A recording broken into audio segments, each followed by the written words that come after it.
Hello दोस्तों, कैसे हैं आप सभी। उम्मीद करता हूं कि आप सभी लोग ठीक होंगे। और आज की इस वीडियो में हम बात करने वाले हैं कि अगर हम अपने घर में सोलर सिस्टम लगवाते हैं तो उसका कितना खर्चा आएगा, कौन सी टेक्नोलॉजी का सोलर सिस्टम हमें अपने घर में लगवाना चाहिए, सोलर पैनल हमें कितनी पावर जनरेशन दे सकते हैं एक दिन में, और सोलर सिस्टम से हम अपने घर का क्या क्या लोड चला सकते हैं, सोलर सिस्टम के ऊपर हमें कितनी सब्सिडी मिल सकती है, और अगर हम अपने घर में 3 किलोवाट का हाइब्रिड टेक्नोलॉजी का सोलर सिस्टम लगवाते हैं तो उसका हमें कितना खर्चा आएगा। सोलर सिस्टम लगवाने से पहले काफी सारे लोगों के अक्सर यही सवाल होते हैं। तो आज की इस वीडियो में हम आपके इन्हीं सभी सवालों के जवाब देने वाले हैं। तो अगर आप भी अपने घर में सोलर सिस्टम लगवाने का प्लान कर रहे हैं देन आपके लिए ये वीडियो सही है। इस वीडियो को आप शुरू से लेकर लास्ट तक जरूर देखें। इसके बाद भी यदि आपका कोई सवाल या सुझाव रह जाता है तो आप हमसे कमेंट करके पूछ सकते हैं, हम आपका रिप्लाई जरूर करेंगे। तो चलिए दोस्तों वीडियो को स्टार्ट करते हैं। सबसे पहले हमारा सवाल आता है कि दोस्तों सोलर सिस्टम हमें अपने घर में कौन सी टेक्नोलॉजी का या टाइप का लगवाना चाहिए। देखिए दोस्तों, हमारा सोलर सिस्टम जो वो 3 टाइप का होता है। पहला है ऑन ग्रिड, दूसरा है ऑफ ग्रिड और तीसरा होता है हाइब्रिड। जो हमारा ऑन ग्रिड सोलर सिस्टम होता है इसमें हमें नेट मीटरिंग का ऑप्शन मिल जाता है और हमारे सोलर पैनल मिल जाते हैं और हमें अपने घर में मेन सप्लाई ऑन रखनी होती है। यानी कि आपके एरिया में अगर 24 घंटे लाइट रहती है और अगर आपको अपने घर का बिजली बिल कम करना है तो फिर आप ऑन ग्रिड सोलर सिस्टम की तरफ जा सकते हैं। गवर्नमेंट इसके ऊपर आपको सब्सिडी भी देती है। अगर आपको 1 किलोवाट का ऑन ग्रिड सोलर सिस्टम लगवाना है तो फिर आपको 30,000 रुपए की सब्सिडी मिल जाएगी। अगर आप 2 किलोवाट का लगवाते हैं तो आपको 60,000 रुपए की सब्सिडी मिल जाएगी। अगर आप 3 किलोवाट का या 3 किलोवाट से बड़ा ऑन ग्रिड टेक्नोलॉजी का सोलर सिस्टम लगवाते हैं तो आपको फिक्स 78,000 रुपए की सब्सिडी मिलेगी। इसके अलावा स्टेट गवर्नमेंट भी कुछ हद तक आपको सब्सिडी दे सकती है। नंबर 2 पर आता है दोस्तों हमारा ऑफ ग्रिड सोलर सिस्टम का यूज हम वहां पर कर सकते हैं जहां पर हमारे घर में मेन ग्रिड की सप्लाई ना हो। यानी कि खेतों में अगर आपके कहीं पर मेन सप्लाई नहीं है और वहां पर आप सोलर पैनल लगाकर अपने लोड चला सकते हैं और सोलर से ही अपनी बैटरी को चार्ज कर सकते हैं। इसमें आपको बैटरी बैकअप भी मिल जाएगा और अपनी बैटरी को चार्ज करने के लिए आप ग्रिड का भी यूज कर सकते हैं अगर अवेलेबल है तो, नहीं तो आप सोलर पैनल से अपनी बैटरी को चार्ज कर सकते हैं। लेकिन इसके ऊपर आपको गवर्नमेंट की तरफ से कोई सब्सिडी नहीं मिलेगी और न ही इसमें आप नेट मीटरिंग करके गवर्नमेंट में बिजली वापस बेच सकते हैं। जबकि नंबर 3 पर हमारा जो हाइब्रिड सोलर सिस्टम है इसमें आपको दोनों ऑप्शन मिल जाते हैं। आप नेट मीटरिंग करके ग्रिड में वापस सप्लाई भी कर सकते हैं इलेक्ट्रिसिटी को और गवर्नमेंट भी आपको सब्सिडी दे देती है और इसमें आपको बैटरी बैकअप भी मिल जाता है। इसमें आपको 3 ऑप्शन मिल जाते हैं। तो अब ये आपको देखना है कि आपके एरिया में कितनी देर लाइट रहती है और कितना आपको बैटरी बैकअप की जरूरत है। उस हिसाब से आपको सोलर सिस्टम का चुनाव करना होगा। यानी कि आपको ऑन ग्रिड लेना है, ऑफ ग्रिड लेना है या फिर हाइब्रिड लेना है, उसी हिसाब से आपकी कॉस्ट का पता चलेगा। ऑन ग्रिड सोलर सिस्टम सबसे सस्ता होता है और ऑफ ग्रिड सोलर सिस्टम थोड़ा कॉस्टली होता है, लेकिन इसके ऊपर आपको गवर्नमेंट की तरफ से कोई सब्सिडी नहीं मिलेगी। जबकि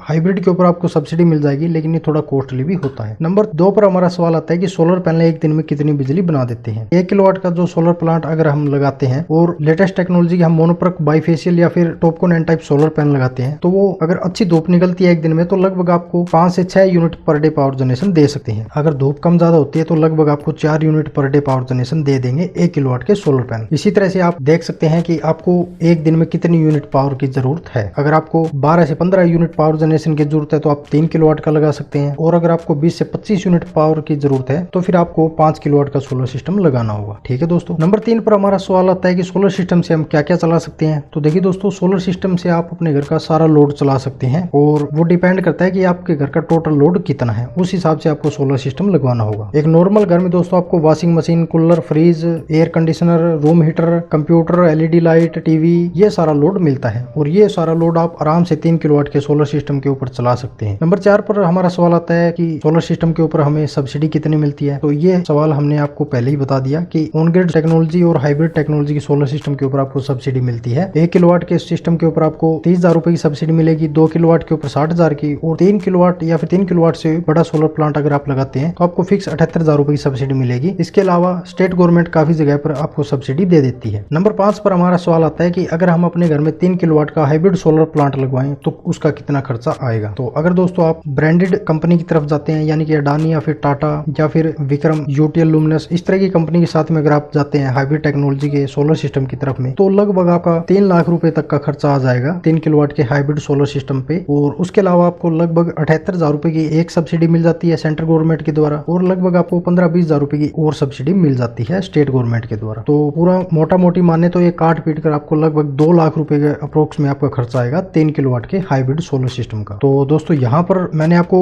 अपने घर में सोलर सिस्टम लगवाने से लेकर उसका कितना खर्चा आएगा इसके बारे में पूरी जानकारी दे दी है। अगर इसके बारे में आपका कोई सवाल या सुझाव हो तो आप हमसे कमेंट करके पूछ सकते हैं, हम आपका रिप्लाई जरूर करेंगे। मिलते हैं दोस्तों इसी तरह की नेक्स्ट जानकारी के साथ, तब तक के लिए धन्यवाद।